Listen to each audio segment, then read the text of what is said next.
Hello and welcome to the interview for France 24. Our guest today is the Iranian Deputy Foreign Minister for European and American Relations, also a nuclear negotiator, Mr. Takhter Ravanchi. Thank you so much for speaking to us today. Thank you. We have this meeting at a very critical point for Iran. A very interim nuclear agreement has been signed between the country and the Western powers. The very frosty relations between the two parties have since thawed. Mr. Ravanchi, how optimistic are you about the next round of talks? And do you think that a more comprehensive agreement can be reached within the time frame? You know, as a diplomat, all of us have to be optimistic. Nevertheless, there are issues which are not easy to tackle, especially the issues that are related to the negotiations on the final phase of the talks. But we have to do our best, and this is exactly what we are doing. And the impression that we have from the other side, from the 5+1 countries, is that they are also eager to find a way out of this problem. And all of us are trying our best to meet the deadline of July 20th.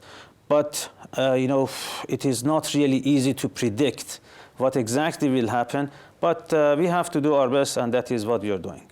So there's certainly an air of optimism here, but we do have to discuss one of the sticking points that has cropped up time and time again. Now, for the P5+1 group, a meaningful deal would certainly require Iran to limit its centrifuges, and that's something that Iran has officially said, that it will not stop the production of new centrifuges for enriching uranium. Now, how can you find a middle ground on this particular issue? You know, we have to, what is important is that we have to stick to the agreement that we reached in Geneva on November 24th last year. This is a must. We should not try to negotiate what was agreed in Geneva on that date. So Iran is prepared to honor its commitments exactly based on what is written on the agreement in Geneva. So we expect P5+1 countries to do the same. So as far as the limitations on the scope and level and capacity of our program is concerned, we stick to what we agreed to, and we are ready to negotiate in good faith with the other side so that we can come to an agreement based on the principles that we agreed to in Geneva. So there's good faith between the two sides. Speaking of that, on Wednesday, we heard that the Austrian president, Heinz Fischer, has in principle agreed to accept an invitation to the Islamic Republic. Now, this visit would potentially be fraught with political significance, as no Western head of state has visited the country for almost 2 decades. Mr. Ravanchi, can you tell me if this is intended as a mere bilateral meeting between two countries, or is this an EU-led incentive, because we see that the nuclear negotiations are currently taking place in Vienna? Mm-hmm. No, this is a bilateral visit, which we hope that will take place, as scheduled. We are meeting with P5+1 countries in Vienna because Vienna is a headquarter of the United Nations. So as the Geneva is, as New York is. So the visit by the President of Austria does not have anything to do directly with the negotiations. Naturally, we negotiate with all European countries, including Austria, about the nuclear issue. And I should say that we attach great importance to our relations with Europe based on several principles. First and foremost is the principle of equity, working with each other on equal footing, non-interference in internal affairs, and mutual interests of the two sides should be respected. So we are happy that heads of states of European countries will visit Iran, which will benefit both sides, in all aspects.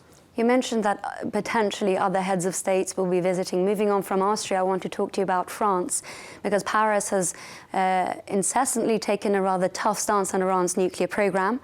But we saw that a French delegation, a business delegation, was welcomed to the Islamic Republic earlier this year. Do you think we can expect to see an invitation extended to Foreign Minister Laurent Fabius anytime soon? You know, France is an important country. France politically is an important country. Economically is a power. And we think that through dialogue and through interaction with France, Iran and France will benefit out of the cooperation and dialogue that they can have. Naturally, economic matters, as you referred to, a delegation headed by a number of French companies, MEDEF, visited Iran. They talked about different aspects of economic cooperation between Iran and France. We think that that was a good move on their part. We welcome that. But as we have already said, economic cooperation is like a two-way street in which both sides will benefit. It is not only those who are investing in Iran, those who are trading with Iran, but Iran, as somebody receiving cooperation from outside, will benefit. So we are hopeful that companies, French companies and others in Europe could come to Iran and do business activities in Iran, which, as I said, will benefit both sides. As for Foreign Minister Laurent Fabius, definitely we welcome his presence in Iran, and we hope that one day he could travel to Iran, as our foreign minister has already visited France. Absolutely. And we've been talking about the improving of relations between Iran and the West. But within the region, we're facing some problems. We see that some countries are feeling somewhat threatened by the improvement of relations. Specifically, if we talk about the GCC, we see that the countries like Saudi Arabia want to combat Iran's ambitions within the region, whereas others like Oman and Qatar see Iran as a potential manageable partner. So what's Iran's stance on the fraying of relations amidst the GCC members? You know, we want to have best of relations with our neighbors, and including Saudi Arabia.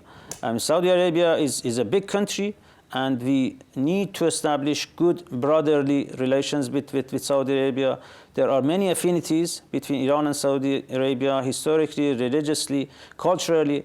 So we do our best, and we hope that we will have the best of relations with all neighbors, including Saudi Arabia. One point that I should emphasize here is that the deal that we made on the nuclear issue was not at the expense of other countries. It was related to only nuclear issue, and it was negotiated in good faith, and we wanted to find a way out of this problem. It was not related to any country in our region or beyond whatsoever. So in discussing the region, I think it's also important to address the Syrian conflict, which has now entered its fourth year. It seems that all peace talks have reached a deadlock, essentially. Iran's stance has always been that of a negotiated solution, but Iran is seen as a country that's providing military support to the Assad regime. How can the Islamic Republic see an exit to this crisis? You know, the Syrian situation is something that everybody is worried about. The killing, the destruction, the chemical weapon use. This is something that has been condemned, by all. But the point is that we have to face the realities on the ground. There are terrorists who are not only fighting amongst each other, but they are doing the most heinous crimes in Syria. So they are supported, unfortunately, by outsiders through providing weaponry, and all sorts of weapons are being provided to these terrorist groups. And we believe that the first and foremost, all of us have to do our best to prevent the provision of these weaponries to the terrorist groups, and through a process of establishing a national unity government, peace can be established in Syria. The cessation of hostilities, the establishment of a unity government in Syria, and the election of the president is a must.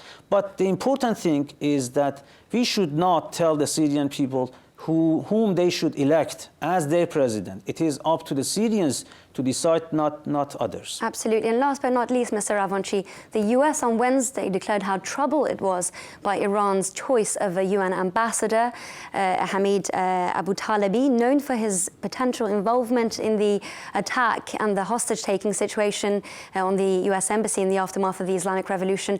What was behind Iran's decision? We are familiar with the statements that are coming from Washington. We have also seen statements that that the Americans have dealt with the nuclear issue in the past. The rhetoric that they have used against Iran and the Iranians. For the time being, we should wait and see really what will happen for the appointment of our ambassador to New York. Mr. Ravanchi, thank you so much for speaking to us. Thank you. And thank you for watching this edition of The Interview on France 24.